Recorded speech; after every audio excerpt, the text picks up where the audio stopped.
Assalamualaikum warahmatullahi wabarakatuh. Waalaikumsalam warahmatullahi wabarakatuh. Alhamdulillah alladzi alaqa baina qulubina wa asbahna bi ni'matihi ikhwana. Asyhadu an la ilaha illallah wahdahu la syarika lah wa asyhadu anna sayyidana wa nabiyyana Muhammadan abduhu wa rasuluh la nabiyya ba'dah. Allahumma shalli ala Muhammad wa ala alihi wa ashabihi wa man tabi'ahum bi ihsan ila yaumil amma ba'd. Qala Allah ta'ala fi kitabihil karim, ya ayyuhalladzina amanu taqullaha haqqa tuqatih wa la tamutunna illa wa antum muslimun. Para jamaah Bapak dan Ibu sekalian, rahimakumullah. Alhamdulillah kita bersyukur kepada Allah Subhanahu wa taala pada pagi hari yang berkah ini Allah masih memberkatkan hati dan raga kita untuk bisa hadir di tempat yang mulia ini. Untuk sama-sama kita mengangkat wajah kita kepada Allah Subhanahu wa taala untuk menunaikan salat subuh berjamaah, dan kita lanjut dengan taklim. Kita mudah-mudahan ibadah salat kita dan doa kita diterima Allah Subhanahu wa taala. Amin. Dan itu yang kita dapatkan Allah jadikan itu yang bermanfaat. Tidak lupa salawat serta salam kita sampaikan kepada junjungan kita Nabi Muhammad sallallahu alaihi wasallam dan juga keluarganya, para sahabat serta segenap pengikut. Mari sama-sama kita buka taklim kita dengan membaca basmalah. Bismillahirrahmanirrahim. Bapak dan Ibu jemaah sekalian, rahimakumullah. Di antara tanda kebaikan seorang hamba diberikan kebaikan oleh Allah, salah satu tanda bahwa seorang hamba itu diberikan kebaikan oleh Allah ialah hamba tersebut paham agama, paham fikih. Dalam hadisnya Rasulullah bersabda, "Ayyubillahu bihi khairan yufaqihu fiddin." Barang siapa yang Allah kehendaki kebaikan padanya, maka Allah berikan dia kepahaman terhadap agama. Pagi hari ini kita duduk sejenak di tempat yang mulia ini untuk menuntut ilmu agama, supaya kita mengetahui ajaran Allah dan Rasul, tuntunan hidup kita yaitu Islam, hati al-haq, agama yang benar. Kita duduk di sini untuk belajar, untuk menuntut ilmu agama agar kita paham agama. Dan dengan paham agama maka akan datang kebaikan dari Allah Subhanahu wa taala. Tidak ada satu keterangan yang menyebutkan bahwa seseorang diberikan jabatan itu pasti akan mendatangkan kebaikan. Belum tentu. Tidak ada satu keterangan yang mengatakan bahwa ketika seorang diberikan harta berlimpah, bahwa harta itu pasti akan mendatangkan kebaikan. Tidak. Tetapi jelas Rasul mengatakan bahwa apapun bikin paham terhadap agama itulah tanda bahwa kebaikan akan selalu hadir dalam hidup. Oleh karenanya, atas kalau kemudian Rasulullah dalam hadis, dalam berbagai tempat memberikan satu perintah kepada kita agar kita belajar untuk menuntut ilmu. Ini hadirin rahmatullah, mudah-mudahan hadirin dan semangat kita untuk terus belajar agama agar di majlis yang mulia seperti ini ya istiqomah kita jalankan, karena dengan itu Allah datang kebaikan dari Allah Subhanahu wa taala. Amin. Bapak dan Ibu sekalian jamaah rahimakumullah, pada pagi hari ini saya sengaja membawa kitab Nashratul Iman. Kita mudah-mudahan kita satu dua makalah akan kita baca kitab ini. Ini adalah kitab kumpulan hadis ya, dan qaul sahabat atau ucapan para sahabat serta ulama-ulama terkait yang ditulis oleh Ibnu Hajar al-Asqalani, seorang ulama hadis ya, yang salah satu kitabnya juga ada Bulughul Maram, kemudian disarahkan atau ditafsirkan oleh ulama kita Imam Nawawi al-Baghdadi di kitab namanya Nashratul Iman. Imam Nawawi Al-Bantani adalah salah seorang ulama dari Indonesia atau dari Nusantara ya, yang kemudian menjadi salah satu guru di Pasar. Hadirin kita akan baca kalau sempat kita satu makalah. Alhamdulillah, tapi kalau satu dapat. Para jamaah yang Allah,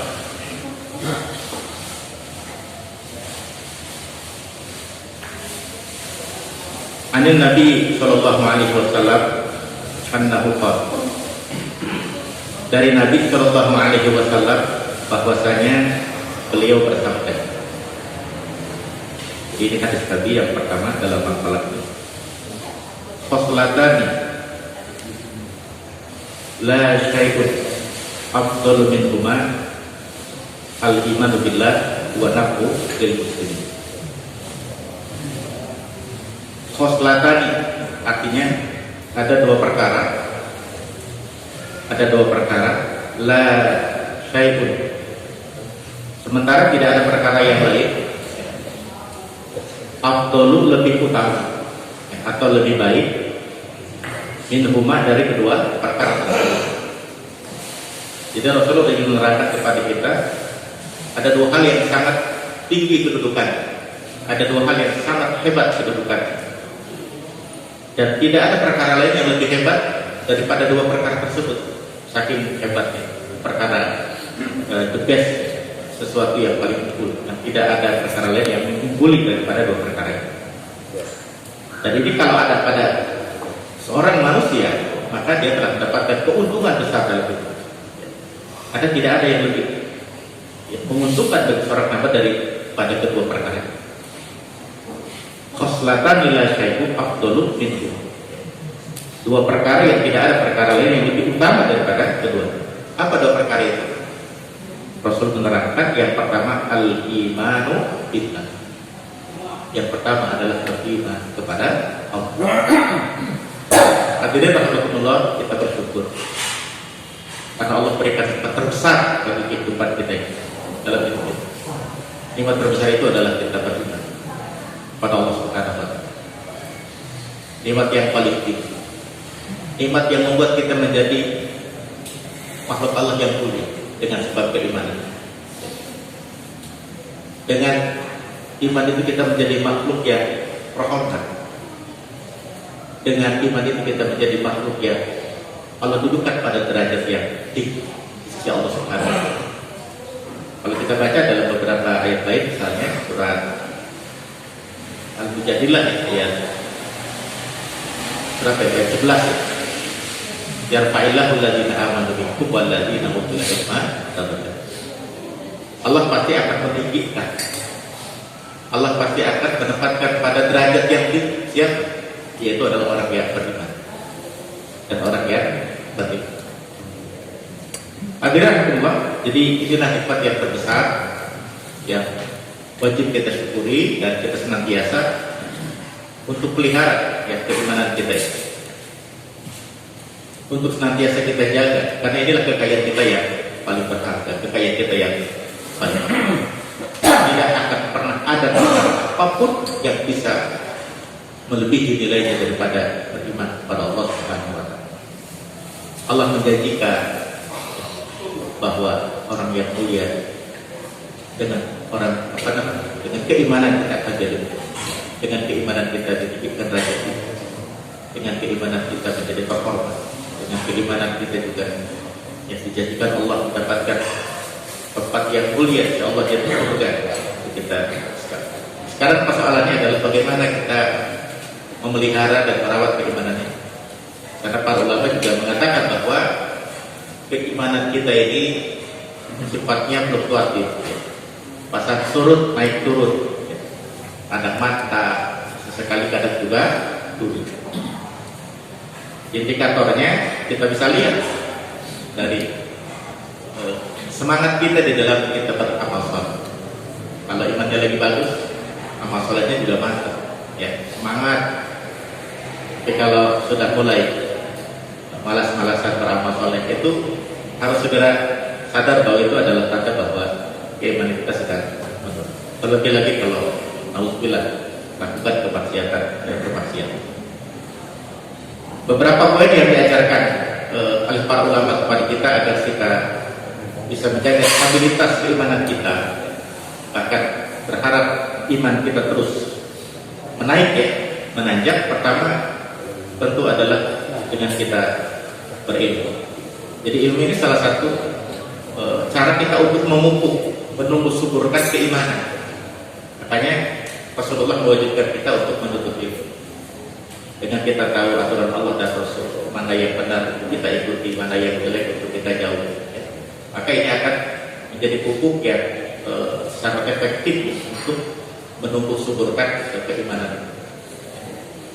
Karena kalau kita tidak menuntut ilmu, kita tidak hadir di majelis ilmu, itu nanti akan muncul sifat nifaq, sifat kemunafikan, sifat kepura-puraan dalam agama, sifat mendustakan agama. Yang indikasinya adalah tidak peduli dengan aturan Allah dan Rasulnya. Padahal keimanan adalah butuh bukti, itu untuk penerapan dalam kehidupan. Itu kebaikan yang dikerjakan.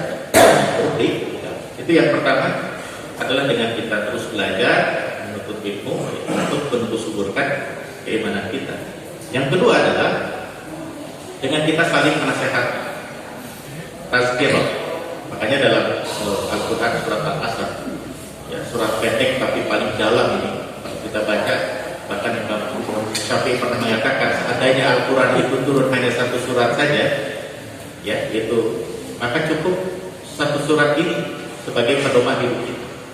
Kata Imam Syafi'i, wal asri innal insana lafi khusr illa alladziina aamanu wa 'amilus shalihaat wa tawassaw bil haqq wa tawassaw bis sabr. Jadi kata Imam Syafi'i, kalau Quran itu turun hanya surat Al-Asr itu sudah cukup bagi manusia. Kenapa? Di situ inti kehidupan kita, iman, amal soleh, saling mengingatkan supaya beriman dan beramal soleh itu terus tumbuh dalam diri. Jadi pada itu momentum kita ngaji seperti ini juga, taklim seperti ini juga tidak sekedar adalah sebuah proses transfer knowledge, tidak sekedar menyampaikan satu informasi pengetahuan dari para guru-guru kita kepada kita, tapi jadikan itu sebagai tawassul bil haqq wa tawassul bis sabr. Untuk saling kita mengingatkan betapa perlunya, betapa pentingnya kita untuk menjaga stabilitas keimanan. Dalam surat Az-Zariyat ayat 55 juga dikatakan wa dzakir fa idza dzikra tanfa'ul mu'min. Berikan peringatan, berikan nasihat, karena nasihat itu adalah bermanfaat bagi orang yang beriman. Yang ketiga, jamaah sekalian, untuk menjaga stabilitas keimanan itu adalah dengan kita mencari lingkungan yang baik, berkawan, bersahabat, berkumpul dengan orang-orang baik, berkumpul dengan orang-orang soleh, orang-orang sholihin. Ini penting. Coba kita lihat misalnya dalam Quran surat At-Taubah ayat 119. Di ayat itu Allah Subhanahu wa taala jelas mengatakan ketika memerintahkan kita untuk bertakwa, Allah kemudian menyuruh kita untuk berkumpul dengan orang-orang baik. Ya ayyuhalladzina amanu, hai orang-orang beriman, ittaqullah, bertakwalah kepada Allah, wa kunu ma'as sholihin, dan hendaklah kalian berkumpul, berhimpun, bergaul, berkawan dengan orang-orang baik. Alhamdulillah, syukur kepada Allah para jemaah sekalian. Allah takdirkan para jemaah tinggal di kompleknya di sektor berapa ini? 6. Sektor 6. Ada Masjid Al-Falah, tempat di mana kita berkumpul untuk mendekatkan diri kepada Allah. Dan alhamdulillah punya tetangga-tetangga yang baik, tetangga-tetangga yang soleh, tetangga yang punya visi yang sama untuk menjadi hamba Allah yang taat kepada Allah Subhanahu wa taala. Ini satu keberuntungan buat para jamaah sekalian tinggal di sini dekat dengan masjid, jamaah masjidnya banyak, ahli Quran, ahli ibadah, satu kenikmatan yang luar biasa. Boleh jadi mungkin ke tempat lain tidak menemukan suasana yang seperti ini, satu parade yang luar biasa.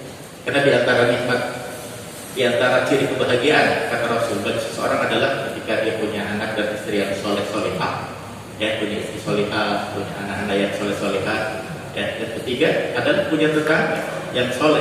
Itu juga bagian dari kebahagiaan.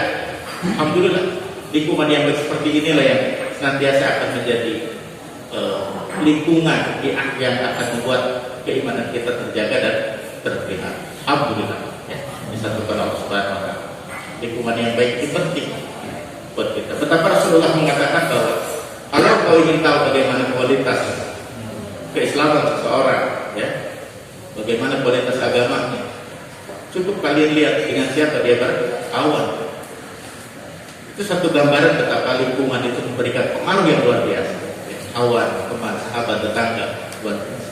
Nah, oleh karena itu Allah memberikan satu perintah kepada kita berkumpul dengan orang-orang baik, berkumpul dengan orang-orang baik. Karena itu akan menjadi cermin buat kita.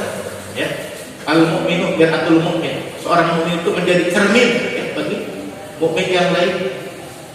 Kemarin saja dalam khutbah Jumat saya sampaikan, dalam urusan agama, dalam urusan akhirat, kita lihat kepada orang yang lebih baik daripada kita. Ya, unzuru man huwa fawqakum bil akhir. Lihat orang yang lebih hebat, yang lebih bagus, ya, dalam soal ibadahnya, dalam soal ketaatannya, dalam soal akhiratnya. Ini kan kita bisa lihat ketika kita berkumpul dengan mereka, berhimpun dengan mereka, dekat dengan. Insya Allah, ketika kita senantiasa membiasakan diri untuk berhimpun dengan orang-orang baik, kelak di yaumul qiyamah, kelak kita di surga nanti Allah kumpulkan kita dengan orang-orang baik. Amin ya rabbal alamin. Surat apa? Surat An-Nisa, ya, ayat 69 kalau tidak keliru. Kalau dikoreksi 69 dan 70 di situ. Di situ dikatakan bahwa orang-orang yang beriman itu beramal saleh, orang baik itu nanti akan berhimpun. Wa may yuti'illaha war rasul, ya. Wa may yuti'illaha war rasul fa ulaika alladziina ma'al ladziina an'ama Allahu 'alaihim minan nabiyyin was-siddiqin wasyuhada'i was-sholihin wa hasuna ulaika rafiqa. Ya. Surat An-Nisa ayat 69 itu. Bapak sekalian, silakan diminum dan nikmati, ya, hidangannya. Kalau saya nggak boleh, tapi kalau saya makan berarti nggak. Nanti saya belakangan aja, tapi bapak-bapak boleh. Silakan, ya. Jadi kalau Ustaz ceramah ada kue itu aksesoris saja, ya. Nanti dinikmati di belakang. Karena kalau saya makan pasti diomongin. Ustaz makan aja kok makan. Hadirin rahmatullah. Kalau itu saya pasti bisa, ya. Jadi berkawan dengan orang lain. Dan yang keempat, agar kita memiliki stabilitas keimanan, memiliki kualitas keimanan yang terus menaik, tentu adalah kita berdoa kepada Allah Subhanahu wa Ta'ala. Ya. Kita memohon kepada Allah agar dikuatkan keimanan. Ya muqallibal qulub, tsabbit qalbi ala dinik. Termasuk dalam sholat, hadirin rahimakumullah, ya. Alhamdulillah Allah mudahkan kita untuk bisa menjalankan ibadah sholat di waktu, bahkan kita tambah dengan ibadah sholat sunnah. Ketika kita sholat, salah satu rukun sholat adalah membaca suratul Fatihah. Dan di dalam suratul Fatihah ada doa yang kita ulang-ulang, ya. Al-Fatihah kita ulang setiap rakaat. Di dalamnya ada doa yang kita ulang, ya, agar kita punya keimanan yang ada jalan taat kepada Allah, jalan yang benar, yaitu adalah kalimat ihdinas siratal mustaqim, siratal ladzina an'amta 'alaihim ghairil maghdubi 'alaihim waladdallin. Ya Allah, tunjukilah pada jalan yang lurus, jalannya orang-orang yang bernikmat, jalannya para nabi, jalannya para syuhada, jalannya para sholihin, para siddiqin. Bukan, ya, ghairil maghdubi 'alaihim waladdallin, bukan orang-orang yang memurka, bukan orang-orang yang tersesat dari jalan. Yang hadirin rahmatullah, jadi kita berdoa kepada Allah, termasuk dengan doa-doa yang lain, ya, di luar salat kita mohon kepada Allah. Ibnu Athaillah As-Sakandari dalam kitabnya Al-Hikam mengatakan bahwa doa terbaik seorang hamba kepada Allah adalah ia minta kepada Allah agar diberikan kemudahan untuk taat kepada Allah. Doa terbaik seorang hamba adalah ketika hamba tersebut memohon kepada Allah agar nanti senantiasa ya bisa meningkatkan keimanan yang kepada Allah Subhanahu wa taala. Ini hadirin, jadi perkara pertama yang paling utama adalah al-imanu billah, beriman kepada Allah. Dan beriman kepada Allah ini adalah kewajiban pokok yang pertama bagi manusia. Para ulama dalam kitabnya banyak menulis ketika membahas masalah tauhid, ada satu kalimat menerangkan tentang tugas pokok manusia adalah beriman kepada Allah. Awwal wajibin 'alal insan. Kalimat itu begitu. Awal wajib. Yang pertama wajib, awal wajib 'alal insan, atas manusia. Ma'rifatullah adalah mengenal Allah, adalah beriman kepada Allah. Jadi sebelum kewajiban-kewajiban yang lain yang Allah bebankan kepada manusia, maka yang pertama beban itu adalah, kewajiban itu adalah beriman kepada Allah Subhanahu wa taala. Sekali lagi bersyukur kita kepada Allah menjadi orang yang beriman dan akan kita terus pertahankan iman kita. Ya. Yang kedua kata Nabi, perkara yang hebat yang tidak ada perkara lain yang lebih hebat adalah wanafu lil muslimin. Wanafu lil muslimin artinya bermanfaat untuk orang Islam. Jadi ketika kita melakukan sesuatu perbuatan yang mendatangkan manfaat kebaikan bagi saudara muslim kita yang lain, maka kita sedang ada pada posisi mendapatkan perkara yang hebat ya, hadapan Allah Subhanahu wa taala.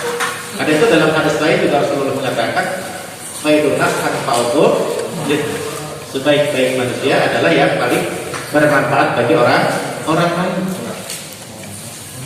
Bapak dan Ibu jamaah sekalian, kalau kita baca hadis ini, Rasulullah mengajarkan kepada kita tentang konsep keseimbangan dalam hidup. Dengan Allah kita harus baik dalam wujud iman kita kepada Allah. Dengan sesama manusia juga harus baik dengan kita wujudkan melakukan sesuatu yang bermanfaat bagi sesama kita orang Islam. Hablum minallah ya jalan, hablum minannas juga ya jalan. Inilah esensi daripada ajaran Islam. Jadi Islam tidak hanya mengajarkan tentang bagaimana kita punya kehebatan dalam urusan spiritual ansih, hanya dalam soal spiritual, tapi juga bagaimana Islam mengajarkan secara spiritual ya, kita dengan Allah hebat, secara sosial ya, juga kita hebat. Inilah yang kemudian disebut dengan kesolehan individu dan kesolehan sosial. Inilah hebatnya ajaran. Jadi Rasulullah menempatkan dalam hadisnya ini dua perkara yang hebat dalam kehidupan kita ini adalah beriman kepada Allah, ya, vertikal kita kepada Allah, urusan vertikal, alhamdulillah. Dan dalam urusan horizontal, dalam urusan sosial itu kita memberikan manfaat bagi sesama. Yang hadirin sama-sama. Maka dalam kitab ini Imam Nawawi memberikan contoh di antara perkara-perkara yang bisa mendatangkan manfaat buat sesama muslim adalah bil maqal, misalnya dengan ucapan. Okay. Apa yang kita ucapkan? Sesuatu yang bisa mendatangkan manfaat bagi orang lain. Perkara yang hebat. Apa yang kita ucapkan? Kita doa misalnya. Kan mendoakan itu perkara hebat. Ya. Betul kita sedang sakit kita doa. Ya. Bahkan termasuk doa yang bisa jawab kalau ada orang mukmin, orang muslim mendoakan saudaranya, apalagi yang didoakan tidak mengetahui bahwa dia jadi doa. Dan Rasulullah memberikan kabar gembira bahwa ketika seorang muslim mendoakan saudaranya, maka yang mengamini para malaikat. Ya. Jadi doa seorang mukmin untuk saudaranya yang mengaminkan para malaikat. Dan malaikat akan mendoakan dengan doa yang sama sebagaimana seorang mukmin itu mendoakan saudara. Betapa ucapan itu bermanfaat. Nasihat, ya, bermanfaat. Bahkan salah satu hak sesama muslim diantaranya adalah wajastan sahatakan sahku. Kalau saudara muslim minta nasihat, maka berikan nasihat. Ya, bermanfaat. Doa tadi ya, nasihat. Pokoknya perkataan-perkataan ya, yang bisa mendatangkan kebaikan, termasuk ilmu yang disampaikan secara lisan, ya, memberikan petunjuk, ya, memberikan tuntunan, bimbingan kepada jalan yang baik bil maqal, dengan ucapan. Hadirin rahimakumullah, yang termasuk dalam konteks hari ini misalnya, bagaimana kita sekarang ada di suasana kehidupan sosial, ya, akan oleh kita untuk memberikan banyak manfaat. Ya, buat status-status yang bisa menjadi nasihat buat orang lain. Maka itu termasuk bil maqal. Ya, ada hadis kutip terjemahnya, kita posting di situ, di Facebook, di Instagram, lalu dibaca orang, insya Allah bermanfaat. Ada orang yang sedang ada masalah, sedang guna, pas baca postingan kita cocok dengan masalah yang dihadapi, dia mendapatkan solusi. Luar biasa, walakul. Yang penting kita jangan sampai di media sosial, ya, memposting perkara-perkara yang dosa, perkara yang tidak benar. Karena kalau menyebar itu menjadi dosa jariah, itu bertanggung jawab atas dosa orang lain. Kita, ya, sama dengan mengajak orang untuk berbuat dosa. Hadirin rahmatullah, bil maqal. Jadi dengan doa, dengan nasihat, ya, dengan petunjuk, dengan ilmu yang kita sampaikan bermanfaat. Kata Imam Nawawi begitu. Kemudian au bil jahi, ya, atau dengan kedudukan. Ya, kalau kita punya satu posisi strategis, apalagi kalau jadi pejabat publik misalnya, gunakan di saat sedang memiliki jabatan itu untuk bisa mendatangkan kebaikan bagi banyak orang. Kalau kita belajar bagaimana dulu Khulafaur Rasyidin, ya, kemudian apalagi karena setelahnya ada namanya tokoh Khalifah Umar bin Abdul Aziz, ya, luar biasa. Hari ini kita lihat di Turki misalnya, Erdogan dengan kekuasaannya, jabatannya banyak mendatangkan kebaikan bagi rakyat. Yang terbaru berita kalau nggak salah ada berapa ribu apartemen, ya, dibangun gratis untuk rakyat yang miskin. Luar biasa. Kebijakan-kebijakan di luar biasa. Kalau dulu di mana tuh presidennya baik, Muammar Gaddafi, ya, Muammar Gaddafi, walaupun oleh Amerika dicap sebagai pemimpin radikal, pemimpin segala macam lah, karena tidak pro Amerika. Kalau kita baca seorang pemimpin yang mana Muammar Gaddafi itu dicintai oleh rakyat, walaupun puluhan tahun berkuasa, rakyatnya dilayani. Orang sakit gak usah borong, gak usah bayar. Sekolah gratis, orang gak punya rumah dibikinin rumah. Luar biasa. Kalau kita baca Muammar Gaddafi, ketika dia punya jabatan, alhamdulillah di antara jadinya adalah disentuh, ya, diktator. Yang hadirin punya posisi, punya jabatan, punya kedudukan yang bisa mendatangkan manfaat bagi banyak orang. Inilah perkara yang begitu hebat di hadapan Allah Subhanahu wa taala. Bukan bil jahi, dengan kedudukan. Au bil mal, atau kita mendatangkan manfaat bagi sesama kita dengan harta, dengan mal. Ya, Allah berikan kepada kita kelebihan, keluarkan zakatnya, selebihnya daripada itu kita keluarkan sedekah.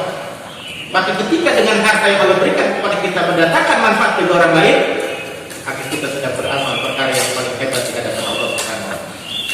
Apalagi dalam kondisi sekarang banyak musibah, banyak bencana. Maka seperti ya kagetlah kita juga dengar ada musibah tetangga kita datang di Gunungan. Puluhan tahun belum pernah kita dengar ada peristiwa. Bicara ternyata terjadi juga bisa. Di mana-mana di Kalimantan, di Sulawesi, ya, banjir, longsor, gempa, gunung meletus, pesawat jatuh dan lain sebagainya. Terutama yang kena bencana, ya, ini kan saudara-saudara kita yang tiba-tiba langsung bangkrut, langsung susah, atau hanya porak-poranda. Ini adalah juga merupakan peluang bagi kita untuk kita peduli terhadap mereka, ya, kita bantu mereka. Saya lihat di beberapa masjid, beberapa Jumat kemarin itu, ya, melakukan donasi, ya, mengumpulkan dana dari jamaah, dari masyarakat, dan berguna meringankan saudara kita dan kesusahan. Hadirin rahmatullah. Jadi dengan harta kita berbuat, apalagi ketika kita bersedekah itu perkara yang luar biasa. Bahkan Nabi saking ingin memberikan motivasi kepada kita tentang begitu pentingnya bersedekah, kata Nabi, sebutir bunyi kurma saja itu sudah bisa melindungi kita dari jilatan api neraka. Dengan sebutir biji kurma, berapa sih satu butir kurma? Tetapi masya Allah, bila jadi sisi Allah luar biasa, itu akan menyelamatkan kita, menjadi tameng bagi kita dari jilatan api neraka. Apalagi kalau lebih daripada itu, ya. Apabila kita lebih besar daripada itu, kita berkontribusi membantu saudara-saudara kita yang berkesusahan, memberikan manfaat bagi sesama. Inilah hadirin rahimahumullah. Atau termasuk juga aubil badan, termasuk dengan badan, dengan tenaga, memberikan manfaat. Ya. Dulu kalau di kampung, ya, di kampung cerita, kalau ada tetangga bangun rumah atau merobohin rumah mau diganti rumah yang baru, itu kerjanya bareng-bareng dibantu sama tetangga. Mau hajatan itu dibantu, nggak dibayar. Ya. Ketika ada yang meninggal, dulu kan belum ada seperti sekarang kalau yang buat mayat itu sterlis. Dulu kan keranda, dulu pakai bambu, ya. Itu harga besar. Barang-barang pakai kayu, ya, seperti itu. Nanti ini juga pakai kadebong, ya, seperti itu. Jadi dengan tenang, saling membantu, ya, seperti itu. Sekarang udah agak jarang, ya, jarang. Mungkin bisa sebut nggak ada barangkali, ya, seperti itu. Ini hadirin rahimahullah dengan termasuk Nabi mengatakan dalam beberapa hadis kita bisa baca dalam kitab Riyadhus Shalihin, termasuk perkara yang bernilai sedekah adalah ketika kita mengangkat barang atau menurunkan barang orang, membantu orang, ya. Menaikkan atau menurunkan barang orang, ya. Itu termasuk bagian daripada sedekah, bermanfaat dengan badan. Ini bermanfaat dengan badan. Ini hadirin, beberapa kali kejadian misalnya kita lagi di jalan bawa motor, di depan ada mobil mogok misalnya, ya kita turun, kita bantu, ya, dorong untuk dipinggirkan, ya, dan lain sebagainya. Banyak contoh-contoh dalam kehidupan kita yang bisa kita lakukan untuk melakukan sesuatu bermanfaat, sekecil apapun, ya.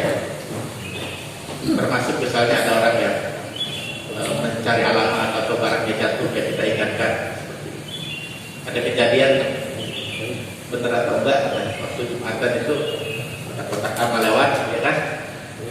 Biasa kotak amal lewat kan jamaahnya bawa rezeki masukkan ke situ buat berikut.